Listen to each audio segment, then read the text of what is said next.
सब केहू के प्रणाम। आज ये वीडियो में अष्टांग हृदय ग्रंथ के 5वां नंबर श्लोक के ऊपर में हम आज आप सबन के बीच चर्चा करे वाला बानी। श्लोक शुरू करे के पहले हम पिछले वीडियो में भी आयुर्वेद के ऊपर में हम 2 लाइन आप सबन के बीच में रखले रहनी। आज ये वीडियो में फिर से हम जौन बा आयुर्वेद के ऊपर में कुछ आप सबन के बतावे के चाहता नहीं, जो स्वास्थ्य की दृष्टि से काफ़ी महत्वपूर्ण बा सब केहू के जानल।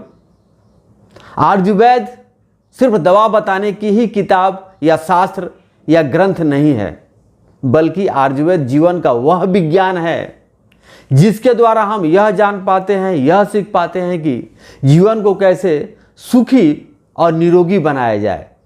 अब चलिए अष्टांग हृदय के 5वां नंबर श्लोक हम पढ़े जा रहल बानी, सुनावे जा रहल बानी। अगर आप स्वस्थ प्रेमी बानी तो एकरा के ध्यानपूर्वक एक बार श्रवण करी, एक बार सुनी। तो चलिए अष्टांग हृदय के 5वां नंबर श्लोक। हित्वा तंद्राम च निद्राम च व्यायाम चाति सेवनम यत्राशनम चाति मैथुनम दीर्घसूत्रम च वर्जते। इस श्लोक महर्षि भागवत द्वारा रचित अष्टांग हृदय ग्रंथ के सूत्र स्थान के पहला अध्याय आयुर्वेद विद्या अधिकार के 5वां नंबर श्लोक है।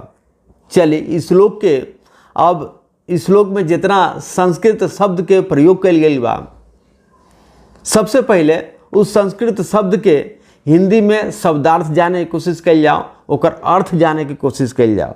हित्वा अर्थात सबसे पहले हित्वा शब्द के प्रयोग कल गई बा। हित्वा अर्थात त्याग करना चाहिए। तंद्राम च निद्राम च अर्थात तंद्राम अर्थात सुस्ती, निद्राम अर्थात नींद को, ठीक बा। व्यायाम चाति सेवनम अत्यधिक व्यायाम करना, एक अर्थ होला अत्यधिक व्यायाम करना। यत्राशनम, यत्राशनम अर्थात ज्यादा खाना। चाति मैथुनम अत्यधिक मैथुन अर्थात अत्यधिक वीर विसर्जन, मतलब जेकरा के संभोग कहल जाला, ठीक बा। दीर्घ सूत्रम च अर्थात काम में आलस्य या टाल मटोल, ओकरे कहल जाला दीर्घ सूत्रम च। वर्जते अर्थात इन सब का त्याग करना चाहिए, ठीक बा। तो इस शब्द के जौन हम इस शब्द के जौन संस्कृत शब्द रहा ओकर अर्थ हमनी के जान रहनी जा। अब चलिए इस श्लोक के अर्थ जाने की कोशिश कल जाओ कि इस श्लोक में महर्षि भागवत जौन बा हम सबन के का उपदेश देवे के चाहतनी, का संदेश देवे के चाहतनी। मनुष्य को चाहिए कि वह जीवन में उन सभी आदतों से बचे जो स्वास्थ्य को नष्ट करती है, ठीक है, जैसे कि सुस्ती, अधिक सोना, जरूरत से ज़्यादा खाना, अति व्यायाम, अत्यधिक मैथुन और कामों को टालते रहना। ये सभी शरीर और मन दोनों को, ये सभी शरीर और मन दोनों को कमज़ोर करते हैं, ठीक है। इनका त्याग करके ही मनुष्य अपने जीवन को निरोग, ऊर्जावान और संतुलित बना सकता है।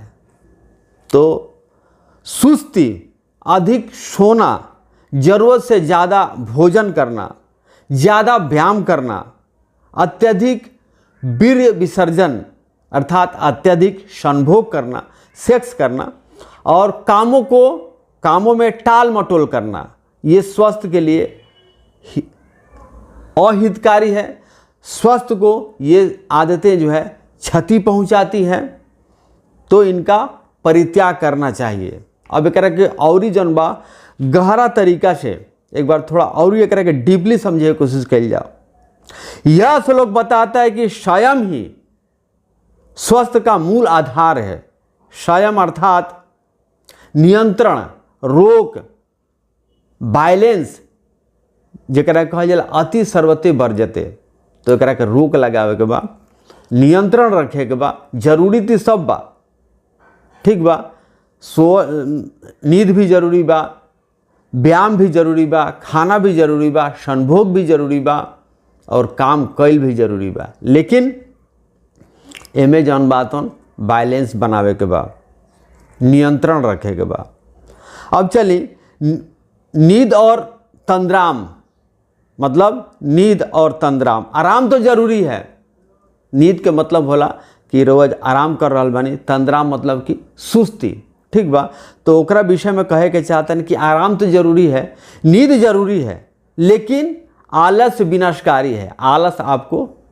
आलस का परित्याग करना जरूरी है। इस श्लोक के माध्यम से भागवत जी यह संदेश देते कि रहुआ आराम करी, रहुआ नींद ली, लेकिन आलस मत करी, ठीक बा। ओकरा के परित्याग करी आलस के। बहुत सारा आदमी जौन बातन सुत नींद पूरा हो गया फिर भी जौन बातन बिस्तर पर पड़त रहेला, और हर जगह हर काम में जौन बा आलस जौन बा उनका शरीर में जौन बातन व्याप्त रहेला। तो एकरा के परित्याग करे के बा। व्यायाम, शरीर की क्षमता से अधिक जौन व्यायाम एक्सरसाइज कसरत जौन हमने करनी चाहिए स्वास्थ्य खातिर तो बहुत जरूरी बा, किंतु वहाँ के ये भी कर रहा बानी कि शरीर की क्षमता से अधिक व्यायाम करने से ओज और शक्ति घटती है, ठीक बा। ओज मतलब चमक, और अधिक व्यायाम करे से, अपना शक्ति से ज़्यादा व्यायाम करे से, लोग यही जाने लगे कि व्यायाम करे से, कसरत करे से हम फिट रहे, निरोग रहे, लेकिन यहाँ के बता रहा मैंने कि व्यायाम भी जन्मा और शक्ति के अनुसार करी, सीमित मात्रा में करी, जितना जरूरत बा उतने करी, ना तो और शरीर के चमक घटेला और शरीर के शक्ति घटेला, ठीक बा।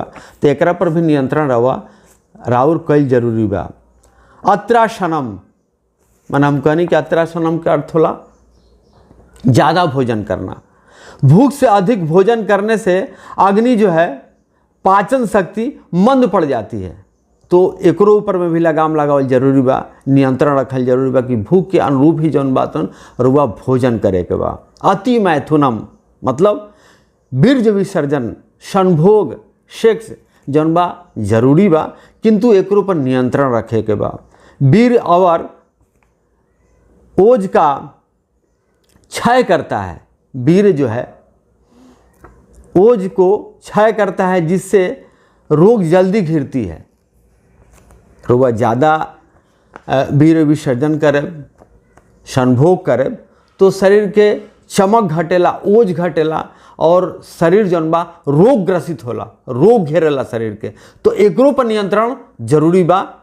महर्षि भागवत के इस श्लोक के माध्यम से वहाँ के इहे कहे के चाहता नहीं। दीर्घ सूत्रम यानी आलस और टाल मटोल, यह सफलता और स्वस्थ दोनों का शत्रु है, ठीक बा। तो एकरो पर जौन बातन ख्याल करे के बा कि काम में जौन बा आलस नहीं खे दिखावे के, फुर्ती रखे के बा। जौन बा आराम के समय रो आराम करी, और काम में आप टाल मटोल मत करी। टाल मटोल करे के वहाँ के मना करता नहीं, यानी आलस और टाल मटोल। दीर्घ सूत्रम के मतलब होला, दुर्ध सूत्रम के मतलब होला आलस और टाल मटोल, यह सफलता और स्वस्थ दोनों का शत्रु है। तो एकरो के परित्याग करे के बा, काम में फरहरी दिखावे के बा, फुर्ती दिखावे के बा, काम जौन बा खूब रुचि और खुशी मन से जौन बा ओकरा करी। तो ये जौन बा श्लोक के जौन कुछ बात रहा वहाँ के बतौनी है। तो इस श्लोक से हमने के का सीखनी जा, संयमित जीवन ही सुखी और निरोगी जीवन है। संयमित जीवन ही सुखी और निरोगी जीवन है। अष्टांग हृदयम का यह श्लोक हमें सिखाता है कि अधिकता हर चीज में रोगों का कारण बनती है। संतुलित ही स्वस्थ है, संतुलन ही स्वस्थ है। तो इस श्लोक के अर्थ आप सबन के कैसन लगल? अगर अच्छा लगल होके तो हमारा वीडियो के जरूर लाइक करें, अपना दोस्त सखा मित्र के जौन बा ई बात के, इस संदेश के जरूर पहुँचाएँ, ताकि ई जौन ज्ञान वहाँ तक भी, उनका लोग तक भी जौन बा पहुँच सके, और अपना जीवन के, अपना स्वास्थ्य के, अपना शरीर के निरोग बनावे में, सुखी बनावे में जौन बा जौन उनको खाती हेल्प हो सके, मदद हो सके। तो फिर मिला तानी 6वां नंबर श्लोक के अर्थ के साथ। तब तक आप सबन से हम विदा चाहे। आप सबन जहाँ भी रहें, सब परिवार सकुशल रहें, खुशी रहें, स्वस्थ रहें। नमस्कार।